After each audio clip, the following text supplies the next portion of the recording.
What are you doing, Okolan? Wake up! Don't you recognize us, my boy?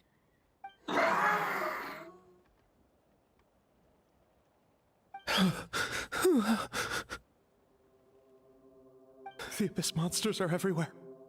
Everywhere.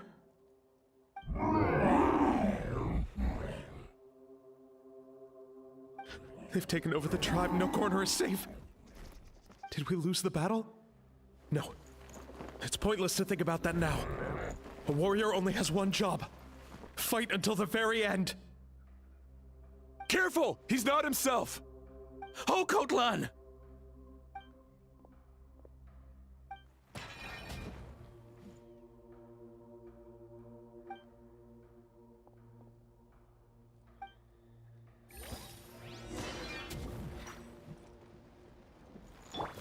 So, he thinks we're Abyss monsters? Hey, it's okay! We're not the bad guys!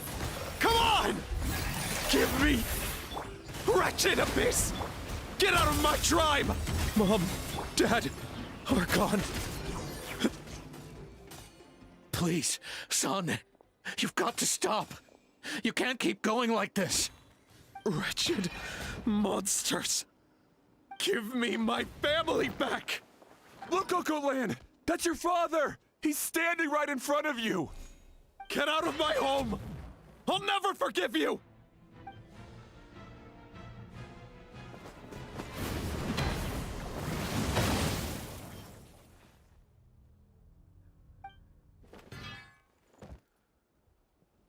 Are you alright, sir? I'm fine.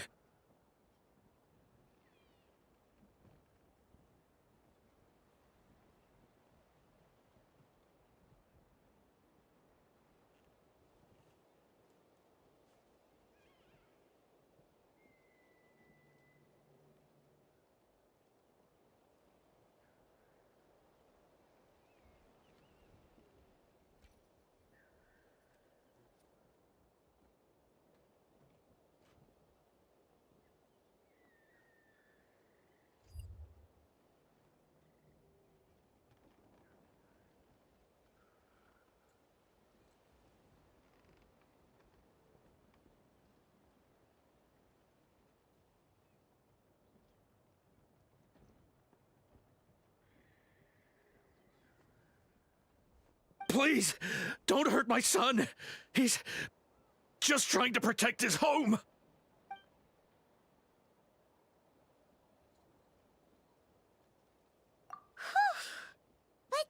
what should we do now?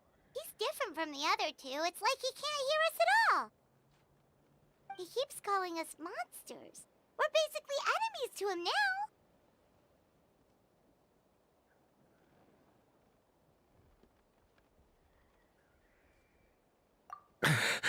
Okotlan.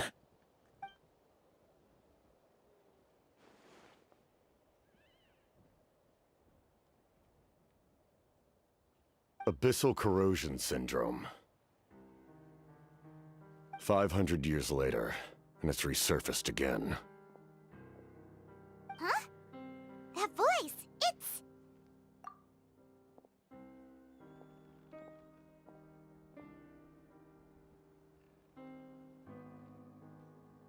Direct contact with high concentrations of abyssal power causes irreversible mental trauma in most people. The exact presentation will vary according to trauma level. Some will suffer from superficial hallucinations and maintain the capacity to perceive the outside world. In such cases, verbal and physical interaction can be used to break through the hallucination. However, there are also those who are so far gone, entrenched in hallucinations so deep, that medical intervention is the only option. That's why we developed the Drought of Lucidity. The draft of lucidity? It's a kind of medicine that can dispel the psychological impact of the Abyss.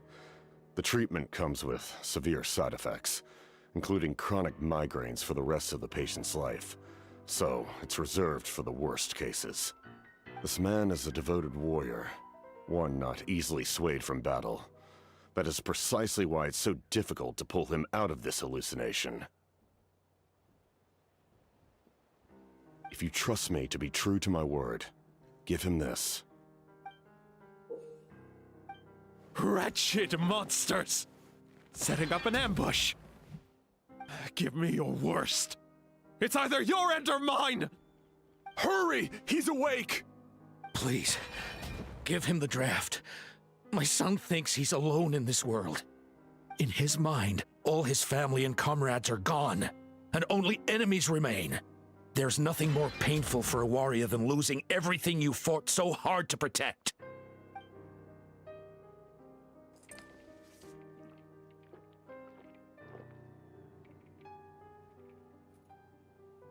Monsters!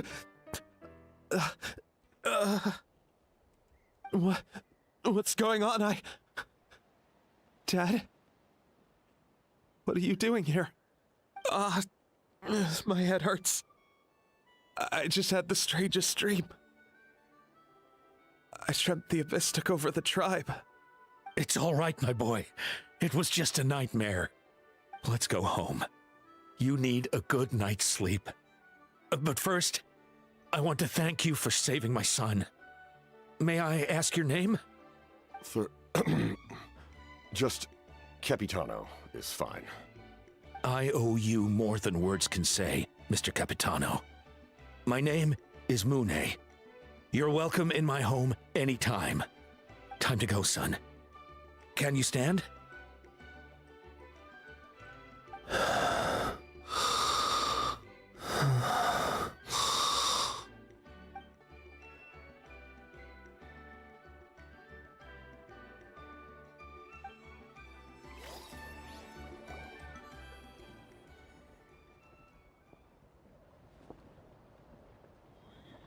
Thank goodness everything turned out all right. Think nothing of it. I agreed to offer you my aid, so this is merely a part of that duty. Besides, I care deeply about this land. Right! When we were with Moika, you told us you and your soldiers defended Natlan against the Abyss 500 years ago. That's right. My desire to protect this nation remains unchanged. When my platoon arrived in Natlan 500 years ago, like you, we were true outlanders. But as time passed, I encountered the people of this land and witnessed their desperate struggle against the Abyss. Though many of the warriors were rash and inexperienced, they were steadfast and fearless in battle, willing to do anything to protect their fellow citizens, oftentimes with complete disregard for their own survival.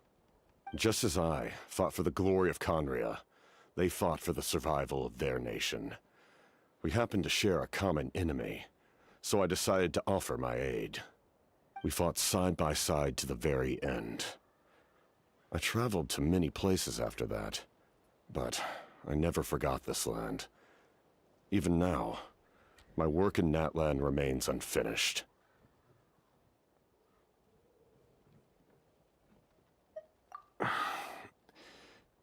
It may seem difficult to understand, but the reason is really quite simple. That name carries with it the glory of my homeland and the honor of Natlan. Yet, I failed to bring my soldiers home. And I failed to help Natlan defeat the Abyss. But that's not your fault. The Abyss is way stronger than any of us imagined. You need not comfort me. I am no longer who I once was. Let the events of the past continue to collect dust in the annals of history. I will continue to help Natlan in my own way. Like, with the draft of lucidity? Who knew you could make medicine? Were you a doctor before? The drought was Guthred's invention. He was a respected military doctor, as well as my trusted second-in-command. We faced a similar situation to what you witnessed today. The endless battles against the Abyss triggered delusions among the soldiers, to the point where some attempted to kill each other. In order to develop a treatment as fast as possible, Guthred used himself as a test subject. He passed away shortly after the drought was complete. That's who he was. Unrelenting in his pursuits. No matter the cost, no matter the sacrifice. In the end, he even gave himself up for a chance at success. I'm sure he would be pleased his creation aids people, even now. The Abyss has wrought enough suffering on this land. I sincerely hope this war will end soon.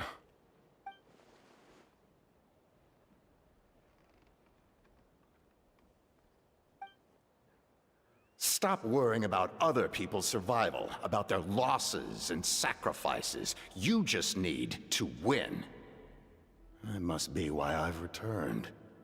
For this moment. Please finish what you set out to do, Commander.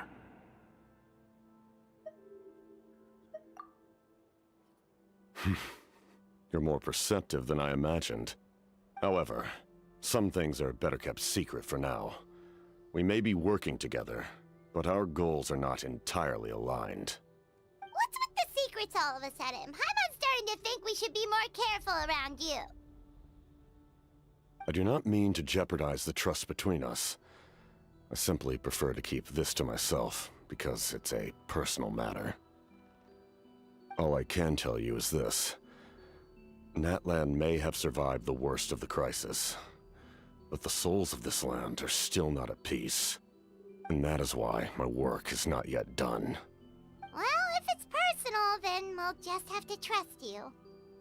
If you have other questions, I'm willing to answer them. Wait, like anything? Paimon wants to know how you eat with the mask. Anything you want to ask, Traveler?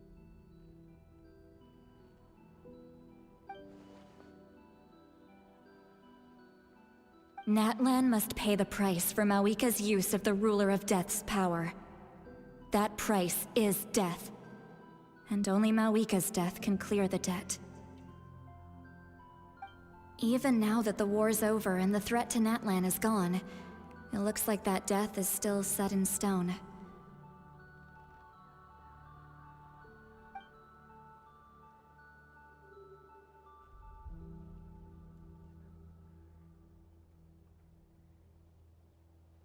In the garden cultivated by the gods, flowers and weeds grow side by side. When the weeds compete for nutrients in the soil, the gardener intervenes to inhibit their growth. I'm not one to pass judgment based on my own standard of right and wrong. But it is an undeniable fact that she is responsible for my suffering, as well as that of my people. If that explanation is too difficult to understand, allow me to show you exactly what I mean.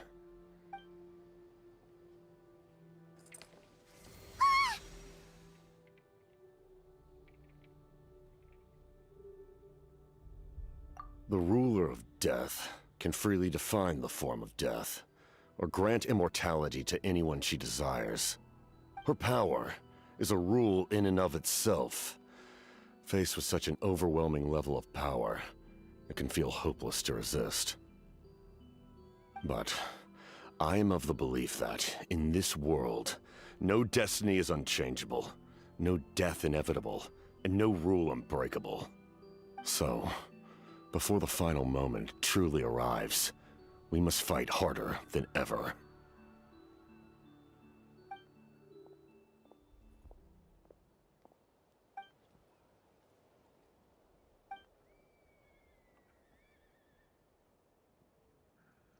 Oh, did something happen?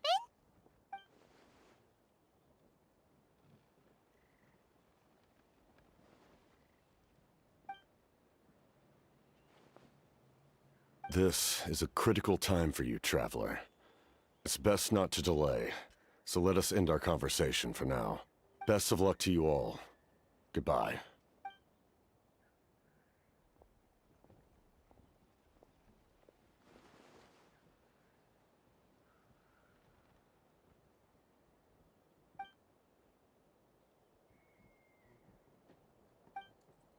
So in the end, the captain still hasn't told us his real goal. He kind of reminds Paimon of someone we met recently. Oh, right, the Lord of the Night! They just seem so tired, you know? Since they've both been alive for many centuries, do you think that's just what happens when you've been alive for too long?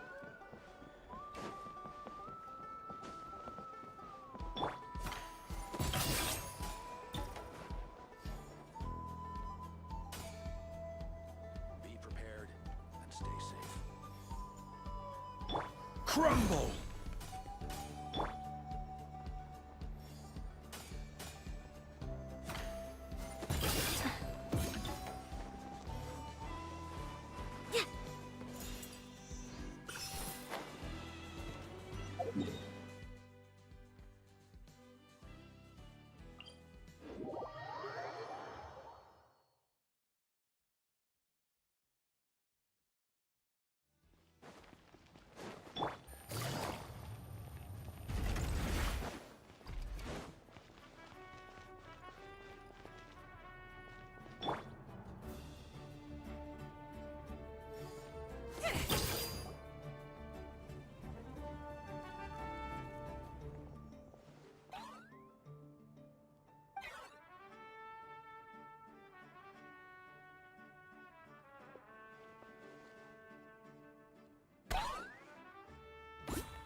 Kanich, Kachina, Mualani? Woo! Everyone's here! Reunited at last. Did you miss us? I brought candy and cookies to share. Of course we missed you! Ooh, you brought Source crackers too? Score!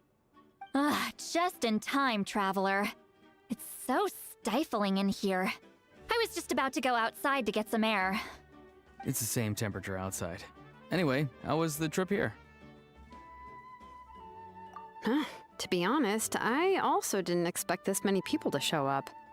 A third of this amount is more than enough for my plan.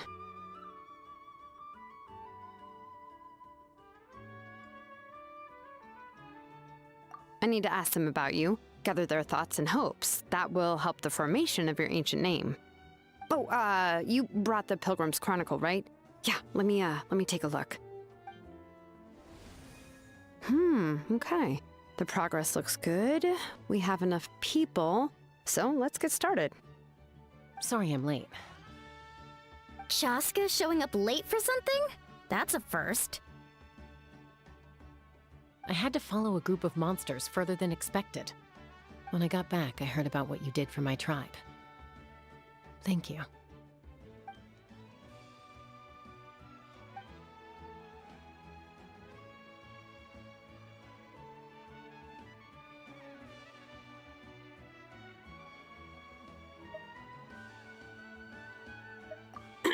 Okay, let's save the pleasantries for later.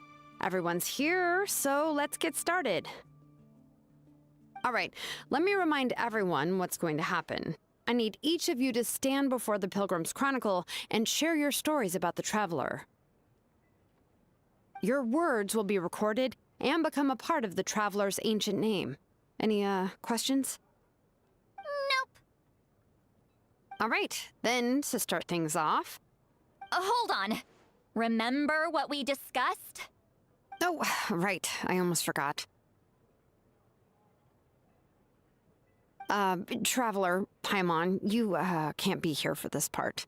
Huh? But why? We want to hear what everyone has to say. I need people's true thoughts and feelings. It's best if the subject in question isn't involved. It's much more difficult to express those feelings to someone's face. People get shy in those situations. It's just how it is. You're right. Just like when Paimon doesn't have enough more to pay for her meal, but she's too embarrassed to tell the Traveler, so she has to make up some excuse. So basically, you want us to leave the Pilgrim's Chronicle here and wait nearby? Oh, don't worry. This shouldn't take long. Everything Shilonen said made sense, but did you see Sweet Lolly's reaction back there? She was definitely the one who decided we should leave. But staying out here is just making Paimon even more curious about what everyone's gonna say. Anyway, you're gonna have an ancient name soon. Ooh, that's so exciting! Feels like we've been in Natland for quite a while already, doesn't it? You're right! If only Paimon could say a few things about you in there. Well, looks like you're about to have that chance. Shilonen, is everything all set? Almost. We're just missing one last thing. You've been by the Traveler's side the longest, Paimon. We need to hear what you have to say. But Paimon's not from that land. Oh, it doesn't matter. As a traveler's companion, your contributions are extremely important. You're the perfect person to finish the story. Sorry, traveler. I just need to borrow Paimon for a second. It should be quick.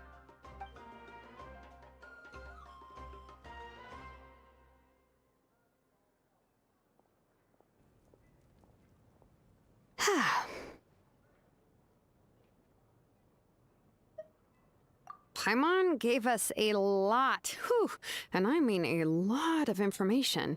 I'm not even sure the Lord of the Night managed to get all of it. Well, we've been to 6 nations already. Here, you can have the Pilgrim's Chronicle back.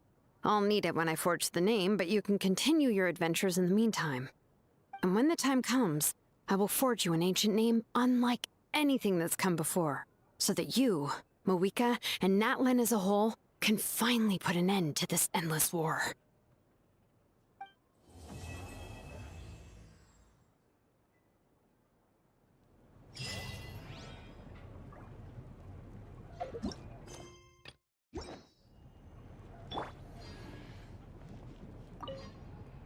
I'll need the Pilgrim's Chronicle back when I'm ready to forge the name. If there are still adventures you want to record, better finish them before then. I hope everything will go well. I swear, even I'm starting to feel nervous now.